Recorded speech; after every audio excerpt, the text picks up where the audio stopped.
Bueno, Inocencio, en primer lugar es un honor que haya recibido al distrito después de la publicación de su último libro y me gustaría hacerle unas cuantas preguntas. Por favor. Al principio consideraba a todos los diplomáticos como unos mamones, ¿no? Sí, totalmente, antes de conocerlos.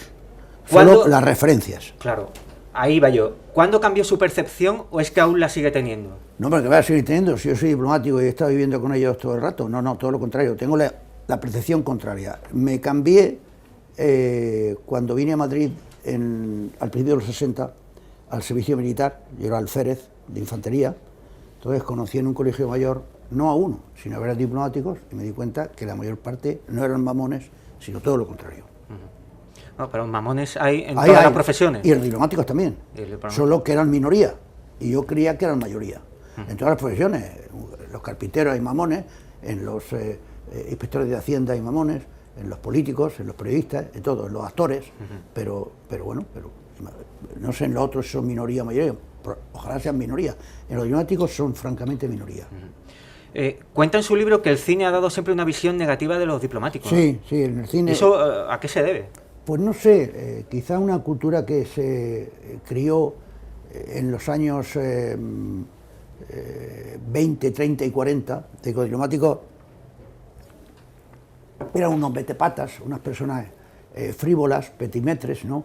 Solo interesados en ir a cócteles y en comprarse la camisa último modelo traída de Londres. Y esto éramos un chiste fácil, por así decir, ¿no?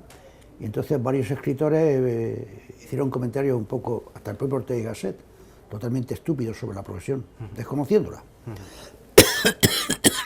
Hay que intercalar frases, alguna que otra palabra en francés. Sí, eso es lo que yo veía en el diplomático o los dos diplomáticos que había conocido, que hablaban, entonces en un momento determinado intercalaban alguna palabra en francés, que era el lenguaje que estaba de moda entonces, hoy sería en inglés, para impresionar, para darle a entender al que estaba hablando con ellos que él era mucho más importante, más culto y más viajado. Y esto, claro, también me producía una impresión pésima. Luego me di cuenta que los que hacen eso son muy pocos. Ha estado en 135 viajes oficiales, ¿no? Más sí, o menos. O 138, sí, aproximadamente, sí. ¿Con qué líder político o cuál le impresionó más? De los que he viajado yo, con los que he viajado.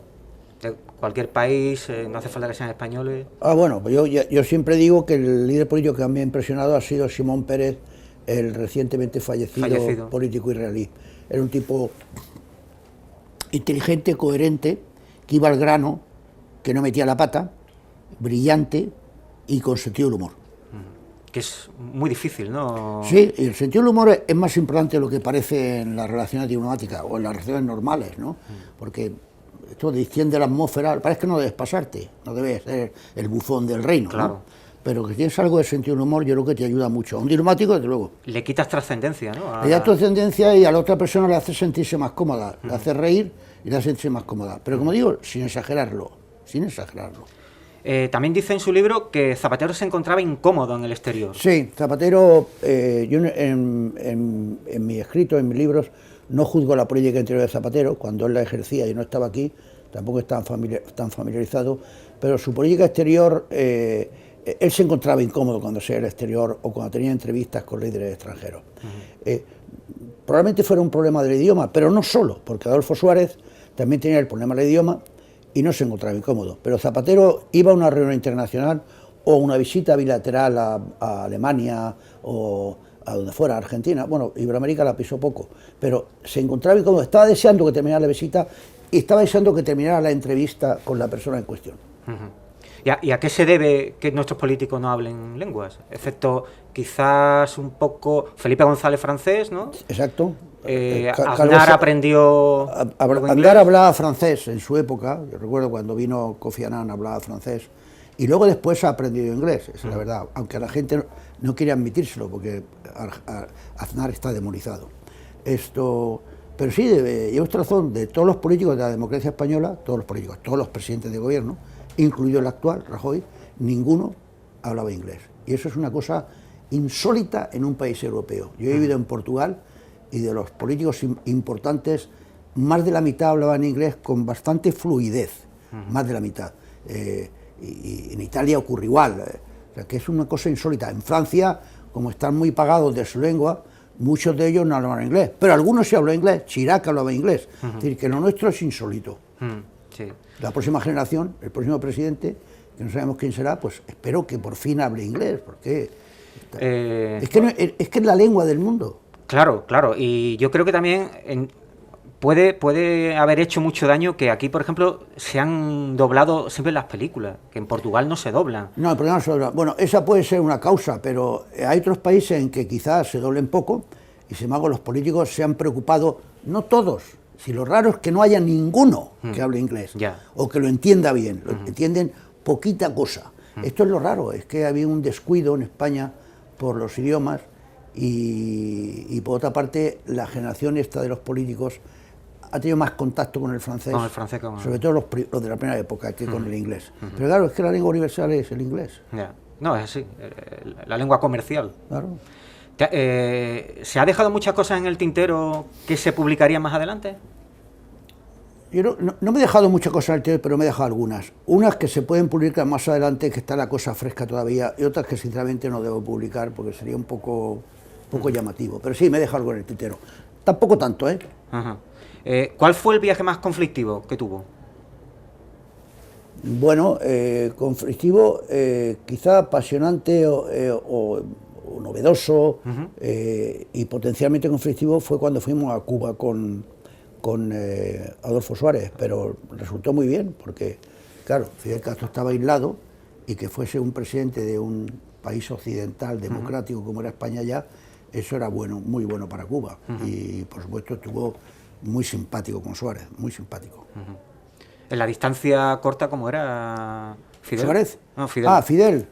Bueno, Fidel era simpático, además era un histrión, a él le gustaba actuar, estaba siempre actuando. Recuerdo en una ocasión con Suárez, prácticamente, cuando fuimos con Suárez, que entramos en el Palacio Presidencial,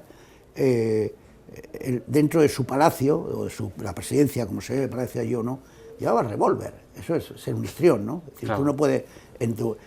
¿Qué líder del mundo lleva revólver en su feudo? Porque aún si está saliendo fuera, visitando otro país, pero en su feudo iba con revólver, y además, qué casualidad, se le cayó al suelo en un momento determinado. Madre mía. Se le cayó al suelo. Entonces recuerdo que Colchero, periodista español muy bueno, que murió el pobre, le comentó, ¿qué, lo lleva usted cargado? Tal, y él ya hizo un chiste, pero fue noticia. Claro, o sea, que era un poco exterior. Se coló en la rueda de prensa que daba Suárez, que él no estaba programado, porque tiene esa faceta de histrión, y además se coló con un mensaje.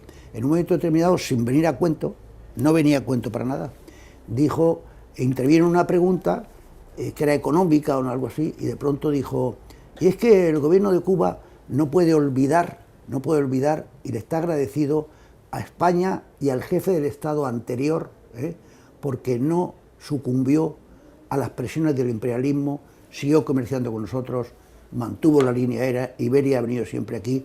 Se estaba refiriendo a Franco. A Franco. Eso le quería yo preguntar.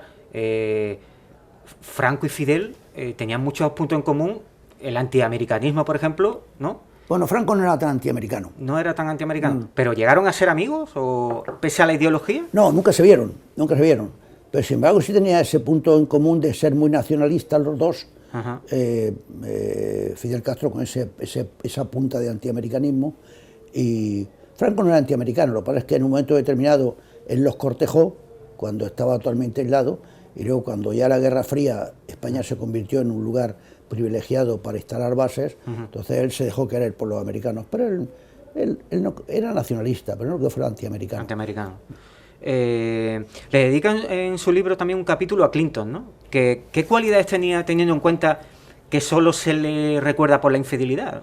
No, pero a mí se le recuerda como buen negociador y como encantador de serpientes, y la economía en su periodo no fue mal. Sí, lo que pasa es que le acusaron de que la crisis viene de la época de la subprime que bueno, arrancó ahí, pero no fue solo la única razón. Pero él ahora mismo no es de los presidentes americanos más demonizados. Ni más idealizados ni más demonizados. Estaría en la zona intermedia. Por ejemplo, Reagan, que en España es tratado muy mal, y sobre todo en aquella época era tratado como un payaso. Para americanos sería el cuarto presidente más importante de su historia, lo cual muestra la equivocada percepción que se tiene en España de la política americana. Ahora tenemos el caso de Trump. Trump es una persona que tiene algo de inquietante y de luego yo adelantaré que yo no la habría votado. Ahora, aquí ya está absoluta, total y profundamente demonizado. Va a desencadenar una guerra mundial nuclear, se dicen todas las probabilidades. El otro día, por ejemplo, el día que tenían que votar los electores, no los votantes del 8 de... cuando eligieron a los que iban a escoger el presidente, porque en Estados Unidos, hay que decirle a la audiencia, la gente no escoge directamente al presidente, escoge a unos señores, a 538 señores, que a su vez escogerán al presidente. Pero esos señores están vinculados por el mandato que le han dado. Bueno, pues aquí la prensa española, anteayer, cuando esos señores se reunían ya, hace ayer o hace 4 días, no me acuerdo, para elegir a Trump, como era obvio que iban a hacer, aquí la prensa española, algún periódico sesudo, en primera plana, cuestionaba, no, hay mucha contestación, hay manifestaciones en contra, es posible que los electores no escojan a Trump, sino que hagan otra cosa. Eso era una sandez tan absoluta, tan desconocer. Pero ¿por qué lo decían periódicos o radios serias? Por las ganas que le tienen, las ganas malas que les tiene a aquel presidente americano de derechas. Los presidentes americanos de derecha aquí están, si no demonizados, sí trivializados y, por supuesto, esos sí que son unos mamones para ellos. Sí, es curioso porque allí Carter en Estados Unidos está demonizado y aquí no. Aquí Carter se le tiene como... Y ayer era un monigote, ¿no? Ayer era un monigote, al final, porque cuando el pobre tuvo mala suerte, le falló aquello del rescate de los rehenes en Irán, era una buena persona. Pero allí efectivamente, si no demonizado, está totalmente desprestigiado o muy desprestigiado, y aquí, con eso de que era un buenista, demócrata del partido de izquierda, se llega a ser del partido de derecha, no. Aquí se demoniza desde el primer día al presidente americano de derechas. Es curioso que el Partido Republicano fue el que abolió la esclavitud. Ah, sí, bueno, y otras muchas cosas. El Partido Republicano, en un primer momento, era el que nunca había metido, ahora ya no, era el que no había metido a Estados Unidos en una guerra, después ya lo metió en varias. ¿Cómo ha escrito el libro? ¿Tirando de diario o a base de memoria? Pues una buena pregunta, yo creo que las dos cosas. Más que de diario, de notas aisladas y de muchos recortes de prensa. Yo he sido, por haber estado en la Oficina de Información Diplomática, me convertí en un maníaco colector de recortes de prensa. Yo tengo en casa montones de recortes de prensa, unos ordenados, otros no ordenados, la verdad. ¿Por fechas? Sí. Y luego, y por el periodo mío, cuando estuve en Lisboa, cuando estuve en tal sitio, en tal otro, y luego pues he tomado alguna nota, no tantas, pero he tomado alguna nota, algunas que no puedo contar, y luego tengo buena memoria, es la verdad. ¿Ha corrido peligro de muerte en alguna ocasión? Yo presumo que sí, desde... ¿Bolivia? Bueno, primero en algún avión, ¿no? Que hemos tenido algún aterrizaje criminal en más de un sitio. Y luego, en Portugal de muerte no, pero durante 5 o 6 días, en la época de la Revolución y cuando aquí ejecutaron a los últimos que ejecutó Franco, temíamos que nos raptaran, Y luego en cualquier país que vas, pues ya sabes que el diplomático es un blanco predilecto, hace más titulares que otro, ¿no? Por ejemplo, el embajador ruso en Turquía el otro día, hace más titulares. O sea que sí, prevención en más de un país, pero no he corrido a tantos peligros.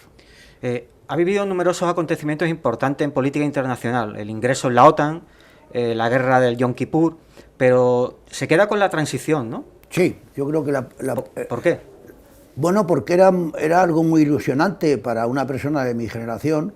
Yo tenía que tener en aquella época entre 30 y 40 años, pues era muy ilusionante ver que España estaba consiguiendo convertirse en un país democrático, como ya he visto en Inglaterra, como he visto en Francia, como he visto en Irlanda, y lo estaba haciendo sin mayores traumas y sin sangre, y eso era muy apasionante. Y luego, en aquel momento España despertaba una enorme curiosidad, precisamente por esto, por la incógnita de si iba a conseguir llegar a esa meta democrática plenamente o no. Entonces, cuando íbamos al extranjero, con el rey Juan Carlos, con Suárez, con Calvo Sotelo, había una enorme expectación, pero enorme. España despertaba una enorme curiosidad. La prueba está la cantidad de periodistas extranjeros que estaban radicados en Madrid, que eran corresponsales, no como ahora, que quedan pocos. Es verdad. ¿Cuándo llegó a España a estar en las Champions de la diplomacia? Si es que alguna vez las tuvo. Bueno, en la Champions, seamos sinceros, hemos estado solo fugazmente. Por ejemplo, en algún momento de la época de Felipe González, cuando aquí se dio la cumbre sobre Medio Oriente. Pero ha sido fugazmente. España está en la primera división del cotarro internacional. En la Champions, sinceramente, no. En la Champions está Estados Unidos. ¿Ni en Europa League? En Europa League sí, pero no en la Champions. Pero no en la Champions. No, en la Europa League sí, en la Europa League decididamente. Está en primera división, pero no en la Champions. En la Champions están 7, 8 o 9, y nosotros estamos el 13, el 14, el 15, depende del momento. En la Champions está Estados Unidos, Rusia, China, como es obvio. Luego está Alemania, Japón, Gran Bretaña, Francia, algo menos ahora, pero también, y ya está. Y poco más. Ya está, poco más. ¿Es verdad que estuvo a punto de rodar con Sidney Pollack? Sí, estuve muy a punto. El embajador de Singapur en la ONU, que era muy amigo mío y que copresidía conmigo un grupo de trabajo sobre África, era vecino de Sidney Pollack. Y sabiendo mi afición al fútbol, al cine, y que yo había rodado alguna película, pues montó una cena que podríamos calificarla de encerrona o simplemente una cena diplomática, en la que me sentó casi de Sidney Pollack y le dijo, al empezar la cena, mi colega español quisiera hacer una película contigo y estás a punto de rodar una. Entonces Sidney Pollack miró con curiosidad, estuvimos hablando, y yo, como sabía que iba a estar Sidney Pollack, me había estudiado su biografía y su obra. Entonces le hice varias preguntas, en una él no se acordaba y yo sabía la respuesta, sobre una película que había rodado en Francia. Entonces ya, pues imagino que le gustaría mi curiosidad y también el exotismo de darle un papelito a un embajador, ¿no? Presumo. Entonces me lo dijo, ¿quiere usted de verdad hacerlo? Digo, sí, digo, pero quiero rodar con usted, no quiero rodar con Nicole Kidman. Nicole Kidman, que era la protagonista, a mí me importa un pepino, digo, por el papelito que usted me daba es tan pequeño que no voy a poder ni estar en la misma habitación que ella. Pero sí quiero rodar con Sidney Pollack, porque yo admiro su obra y es verdad. Sí, es muy bueno. Es muy bueno, y me gustan varias de sus películas, varias. Entonces, me imagino que sería la época de La Intérprete, ¿no? Esa era esa película, iba a rodar un mes más tarde en la ONU. La primera vez en la historia que daban permiso en la ONU para rodar una película. Sí, porque a Hitchcock no se lo dieron. Los antimonárquicos siempre han dicho que ¿para qué necesitamos la monarquía teniendo a los diplomáticos? ¿Le parece una frase acertada o una butade? Una frase más, una butade, por supuesto, de los antisistemas. La monarquía es que el rey, a muchos de la izquierda, algunos de Podemos, por ejemplo, el señor Garzón, no se percata que sea rey con sangre azul, con sangre blanca, con sangre roja, es el jefe del Estado español. Y hay que tener el mismo respeto que si fuera un presidente de la República. Y vamos, si en España hay una república y un monárquico quiere hacerle un desaire al presidente de la República, yo pensaría que es un grosero y un impertinente y que no se percata que el sistema constitucional y el sistema constitucional español tiene una monarquía. Por lo tanto, es el jefe del Estado. Hay que tener respeto y deferencia. Claro. ¿El fútbol es como la diplomacia, una guerra continuada por otros medios? Sí, pero da más titulares que la diplomacia. El fútbol, ¿no? Sí, da más titulares que la diplomacia y está más presente en la vida de las personas, de las de nuestro país, por supuesto, pero la de centenares de millones es un fenómeno único en la historia, es un fenómeno único. Y la pasión que despierta, el interés, las alegrías, la gente que llora porque ha perdido su equipo, niños que esa noche no quieren dormir, padres que quieren hacer lo que sea porque les interesa tanto el tema como a su hijo. Han sustituido a los héroes del rock, por así decirlo. Sí, a los del rock, a los toreros. A los toreros. A los toreros y a los actores. Y a los actores, sí. Es decir, hay pocos actores, muy pocos, que despierten la pasión que Ronaldo o Messi. Más probablemente ninguno. Hoy en día ni Brad Pitt, nada. Ninguno. Fue director general del Madrid en los años 93 y 95, ¿no? Del 93 al 95. Correcto. ¿Guarda buen recuerdo en esa etapa? ¿Le gustaría volver? No, volver no de coña. No, volver no. Pues con Florentino a lo mejor no tendría ni espacio. Yo no. Bueno, Florentino es una persona que es más formal que los que tenía yo conmigo, porque es que hay una cosa que detesto es la... Coincidió con Mendoza, ¿no? Sí, lo que yo detesto es faltar a la palabra, pero yo no lo vería porque tiene un aspecto muy, muy interesante y... Bueno, era el club era mi club, el club de mis sueños. O sea, que eso ya era un plus, ¿no? Y luego el tratar con los jugadores era interesante, ver cómo reaccionan, si efectivamente se emplean todo a fondo, aunque las cosas vayan mal, o aunque haya 3 meses que no se les ha pagado, y se emplean a fondo. O sea, que tuvo esa parte interesante, ¿no? Pero luego al mismo tiempo los que dirigían los asuntos del fútbol en aquella época eran, aparte que estaba quebrado, el club estaba quebrado económicamente y eso era muy desagradable. Si no es por la televisión, el Madrid se manejaba como una empresa familiar casi, ¿no? Bueno, no había nadie que hablara inglés, ¿no? Bueno, sí, pero en fin, no es que fuera una buena, es que los presidentes son muy presidentes, ¿no? Son muy presidentes, no son colegiados para nada. Y luego, como digo, se faltaba demasiado la palabra, demasiado, eso es fatal. Una institución como el Real Madrid que incumple eso. Pero una institución como el Real Madrid, es que no se trataba del herrador de mi pueblo, el herrero de mi pueblo, el Real Madrid. Eso a mí me ponía nervioso. Claro. Pues, ¿no cree que el mejor diplomático que ha tenido el Madrid ha sido Valdano? Uno de los buenos, ya lo creo. Bernabéu. A mí fue una pena, ¿no? Sí, una pena. Bernabéu, que era una persona a veces brusco y que a veces no tenía pelo en la lengua, tenía... ¿Dotes para la diplomacia? Tenía al menos mano izquierda y Saporta, también fue un buen diplomático, ¿no? Butragueño. Buen diplomático. Yo cuando le hice un libro sobre Butragueño, Di Stéfano y Raúl, en argumento le dije a Butragueño, Emilio, que el diplomático soy yo. Porque él le contestaba de forma totalmente cauta, ¿no? Sí, total. En su libro habla sobre el fichaje de Di Stéfano por el Madrid, ¿no? Polemizando con Ernest Lluch. Sí, pues me hice en una entrevista, eso es lo que me lanzó a que me conociera mucha gente. Claro, poco después lo fichó Mendoza para el Madrid. Eso es. El mito del palco del Bernabéu, ¿es verdad todo lo que se cuenta del palco del Bernabéu? ¿Se cierran negocios? Bueno, vamos a ver. Voy a intentar explicarlo claramente. En el libro lo explico en clave de humor. Por supuesto que en el palco de Bernabéu se han tenido que cerrar negocios. Está claro. Varios. Y por supuesto que alguno de ellos no habría sido santo y puro. Por supuesto. Pero y en el palco del Barcelona. Claro. Y en el palco del Málaga. Y en el entierro de Mandela. Y en la primera comunión de Antoñita, la hija de un millonario.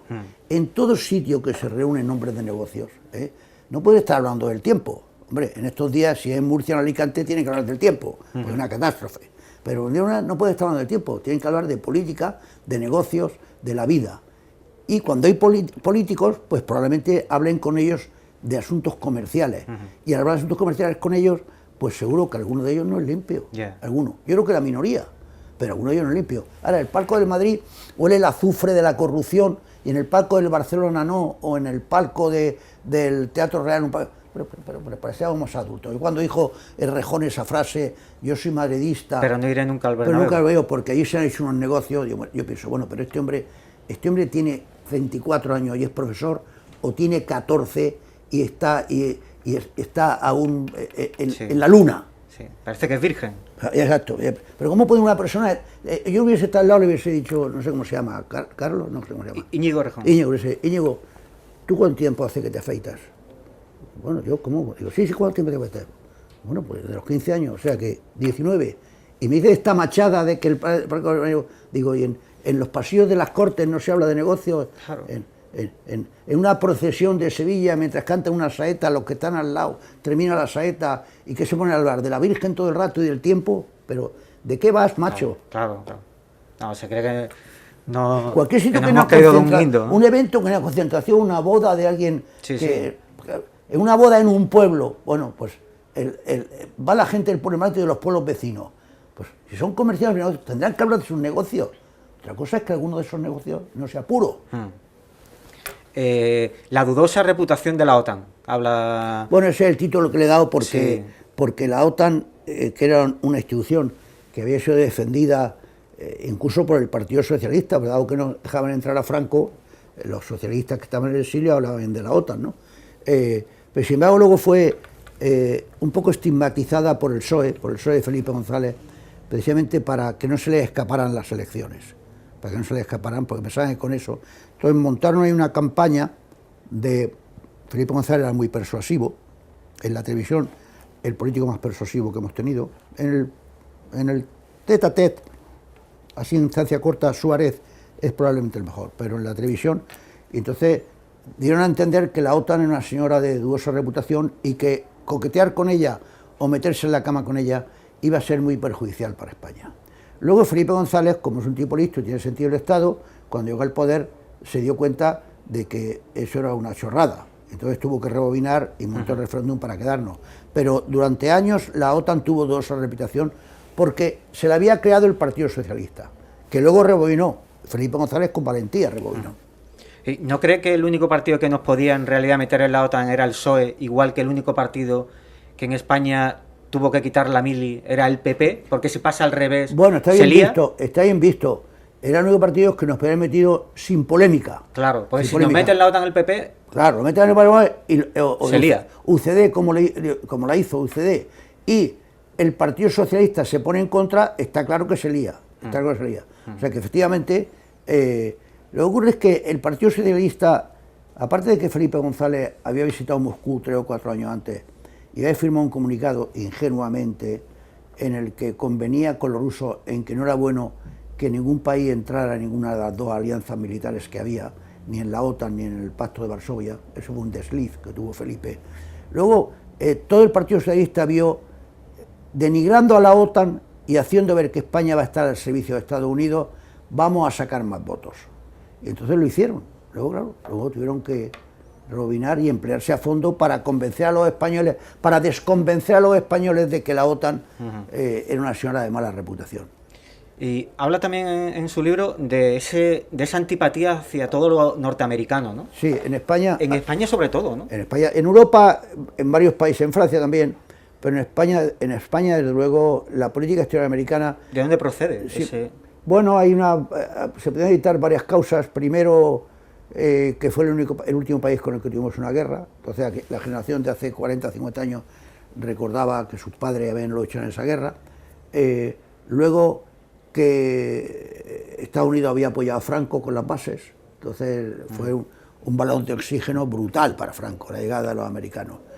Luego que Estados Unidos a veces era un poco matón con Iberoamérica, aquí esas cosas se resienten, pero la cuestión es que efectivamente aquí hay un antiamericanismo latente que en cuanto se agita brota. Y luego exportamos la tontería norteamericana, ¿no? No, luego hay un mimetismo. Claro. Yo doy una conferencia a veces en que hablo de eso, que compramos todo lo americano, los imitamos en muchas cosas, mandamos a nuestro hijo a hacer allí el antiguo... La demonización del tabaco viene de allí. Todo. Pero bueno, yo le compré los blue jeans, los pantalones vaqueros, las películas americanas son las que más se consumen en España, sí. Los novelistas americanos casi. Coca-Cola es el sitio, el país donde más se bebe Coca-Cola es aquí.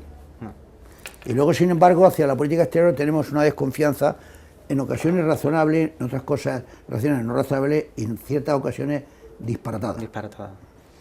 Y ya, por último, Inocencio, una curiosidad. ¿Por qué le decepcionó Lady Di?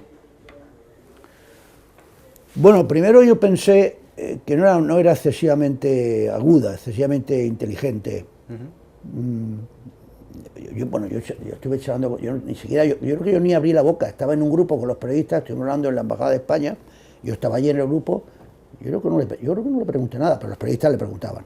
No me pareció nada excesivamente inteligente, pero luego me decepcionó un curso de físico. Ajá. Por ejemplo, tenía un cutis poco... Pero era un milagro esa señora, era un milagro porque, no siendo tan atractiva... ¿Tenía magnetismo? La cámara la amaba, Yo estoy seguro que la gente, charlando con ella, no lo encontraba que tenía tanto magnetismo, para nada, porque no lo tenía.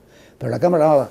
El cutis era un cutis para una chica tan joven, y luego, por ejemplo, era totalmente lisa, y en algunas fotos salía con un pecho muy bonito. O sea que no... La cámara la amaba, es un caso obvio, como amaba a Gary Cooper y como amaba a muchos, ¿no? Entre Carolina de Mónaco y Lady Di, Carolina.